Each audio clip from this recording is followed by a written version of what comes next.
ولقطاتنا النهارده من ماتش الزمالك ومودرن واللي انتهى بفوز الزمالك بنتيجه 2-1. وكان اول لقطه النهارده كان محمد السيد كان بيسخن كده قبل الماتش، وكان في مشجع من المدرجات كان بيزعق له او كان بيقول له هو انت مش عايز تجدد فعلا؟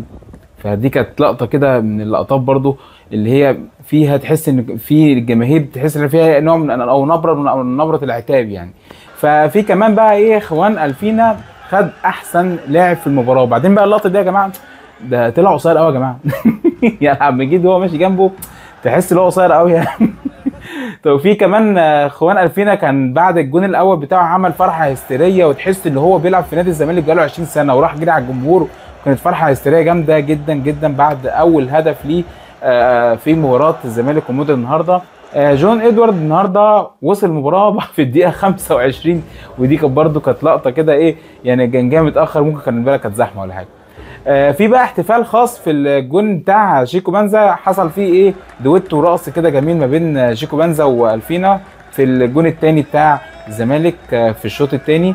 وبقى ايه احمد فتوح النهارده يا جماعه ظهر في قائمه نادي الزمالك وكان موجود النهارده.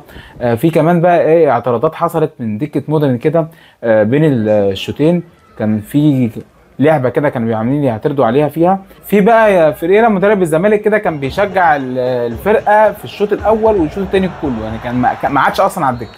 عبد الظاهر السقا كان على اعصابه، ما كانش حاسس حتى عايز يقعد على الدكه. وكان في مجدي عبد العاطي برده كان مدرب نادي مودرن، كان برده عمال ايه يشجع الفرقه من الناحيه الثانيه كده برده. وكان بقى ايه بقى في وقت الكولينج بريك كان في عصبيه جامده قوي من مجدي عبد العاطي، كان عمال يقول للعيبه العب راجل انت وهو، لان فعلا لان حتى كان هو حس يعني عبد العاطي حس ان الفرقه النهارده مش في مستواها، تحس ان النهارده الفرقه مش في حالتها. ساعات بتحصل يعني، كان ساعات بتكون النهارده حالتك وبكره مش حالتك وهكذا. ودي حال كرة القدم المصرية وفي العموم يعني. يلا أراك ضحكة.